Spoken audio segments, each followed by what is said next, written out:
Mister धन्या और परम स्नेही अनिल सर के साथ सभी अध्यापक।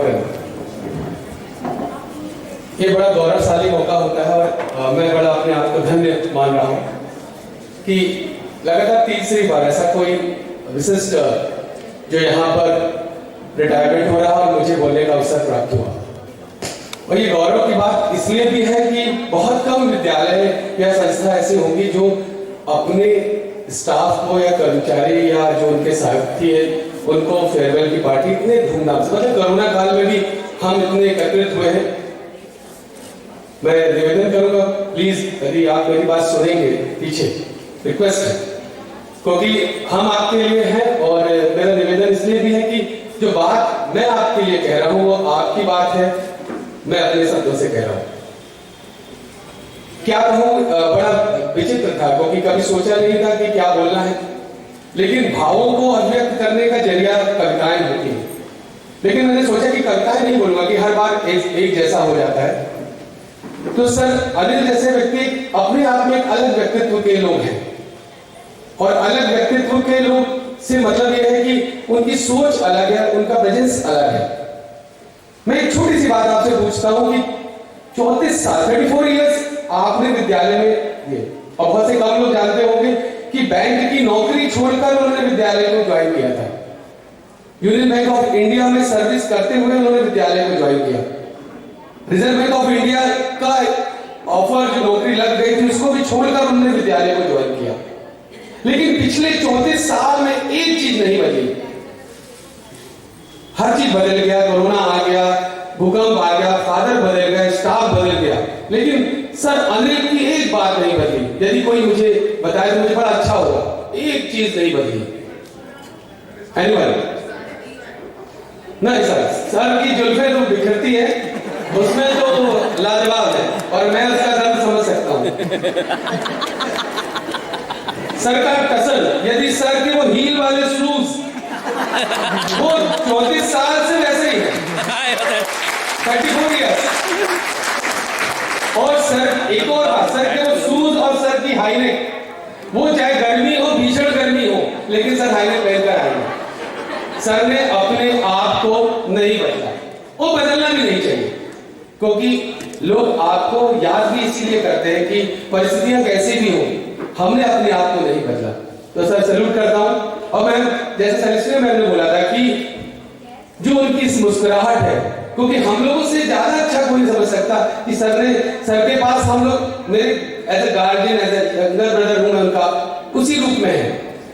और कुछ चीजें हैं तो मैंने मैम से पूछा, जिनको मैं भाभी बोल रहा हूं, तो भाभी ने बोला कविता नहीं होगी, तो मैंने कहा क्या बोलूं। तो सुबह उठा, थोड़ा सा था कि क्या लिखना है, साजी के साथ कल बैठा लेकिन नहीं लिख पाया। तो कुछ पंक्तियां हैं जो बिल्कुल अनगढ़ी सी हैं, उनको मैंने शब्दों से पिरोया है, लेकिन विचार मेरे हैं, भाव आपके हैं। और ये भाव यदि आपके दिल तक पहुंचे तो तालियों से स्वागत जरूर करेगा, क्योंकि ये भाव आपके हैं। आप में से हर किसी ने उनके साथ कुछ ना कुछ जिया है।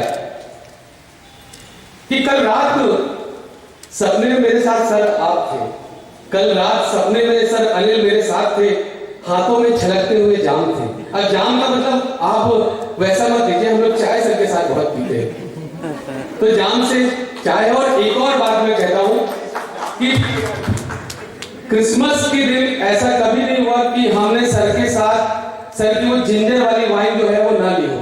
और मैं सर आपको अपनी तरफ से और अपने मित्रों की ओर से बोलता हूँ, हर वर्ष हम लोग आएंगे और जैसे आप पिछले वर्षों में आए, हर साल आपके साथ क्रिसमस में वो जिंजर वाली वाइन आपके साथ शेयर करेंगे। तो कल रात सपने में सर अनिल मेरे साथ थे, हाथों में छलकते हुए जाम थे, पहली बार मुस्कुराते चेहरों में शिकन थी। आज सबके सामने कुछ ना कह पाने की एक अजीब सी झिझक थी। उन्होंने कहा ये उम्र इतनी जल्दी क्यों ढल जाती है। उन्होंने कहा ये उम्र इतनी जल्दी क्यों ढल जाती है, 62 पे आकर ये गाड़ी क्यों रुक जाती है, अभी तो मेरी बिखरती जुल्फों का टसन बाकी है। सर विजय सर आपने जो बोला दर्द में समझ रहा हूँ, अभी तो मेरी बिखरती जुल्फों का टसन बाकी है, जैसे मैं 32 में था 62 में भी रसी जीने का वो अंदाज अभी बाकी है। फिर कुछ सोचते हुए उन्होंने बोला, ये सब सपने में हो रहा है। कि कुछ सोचते हुए उन्होंने हमसे कहा ये सब लोग मेरे नाम पर ये पार्टी शार्टी क्यों कर रहे हैं? ये सब लोग मेरे नाम पर ये पार्टी शार्टी क्यों कर रहे हैं? मेरे नाम से फेयरवेल पार्टी नहीं कर रहे हैं। क्योंकि कल ही मैंने सुना है कि सरकार का एक आदेश आना बाकी है, 62 की जगह 65 की रिटायरमेंट एज होने वाली है। तो उन्होंने बोला कि ये सब लोग पार्टी क्यों कर रहे हैं, फेयरवेल पार्टी क्यों दे रहे हैं? अभी तो सरकार का एक आदेश होना बाकी है। मुझे कुछ और साल जिंदगी के आप लोगों के साथ रहना और कुछ उमंगें अभी बाकी है। मतलब आप देखिए अभी भी उनके चेहरे में वही है, और सब लोग आप देखिए उनका ड्रेसअप देखिए, कोट वोट नहीं, जैसे वो कल थे वैसे ही आज होकर आ गए। मतलब उनमें कोई दिखावा नहीं। और इसी बात के लिए सर अनिल को याद करते तो तुरंत उन्होंने सबने बोला, लेकिन तुम लोग घबराना नहीं। ये सुरेश भैया सुन रहे हैं कि तुम लोग अभी घबराना नहीं, केटली में चाय भर के लाते रहना, केटली में चाय लाते रहना और बिल एंजलो पे हाथ भिजवा देना। और यदि मैं ना मिलूं तो शाम को 5 बजे पेंटिंग आकर मैं अपनी मैडम को लेने आता हूं, तो वहां मुझसे ले लेना। लेकिन चाय केटली में लेते हुए आना, तो सर चाय हमेशा बुलवाते रहते हैं। लेकिन घबराना नहीं, बस मेरे अंदाज को बरकरार रखना, दिल में हमेशा मुझको साथ रखना। मैं पूरी रात जागता रहा, सोचता रहा, क्यों लोग इस उम्र में साथ छोड़ जाते हैं, क्यों लोग इस उम्र में साथ छोड़ जाते हैं? नौकरी ही तो है, क्यों रिटायर कर देते हैं? अचानक पीछे से एक आवाज आई, जोरदार आवाज आई। मेरी आवाज के साथ 100 और आवाजें सुनाई दी। सभी ने यही कहा, ये तो सिर्फ औपचारिकता है, आपसे हमारा दिल का नाता है। अभी तक आपने जो लेखा जोखा हमारा रखा है, अकाउंट, तो उसको हिंदी में हमने लेखा जोखा बोला है। अभी तक आपने जो लेखा जोखा रखा है, हम सब उसको सूद सहित लौटाएंगे। जब भी आवाज देंगे तो हम दौड़े चले आएंगे, हम सब दौड़े चले आएंगे।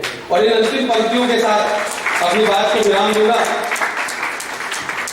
कि दुआ करो कि ये पौधा सदा हरा ही लगे, दुआ करो कि ये पौधा सदा हरा ही लगे, उदासियों से भी चेहरा खिला खिला ही लगे। ये चांद तारों का आंचल उसी का हिस्सा है, ये चांद तारों का आंचल उसी का हिस्सा है।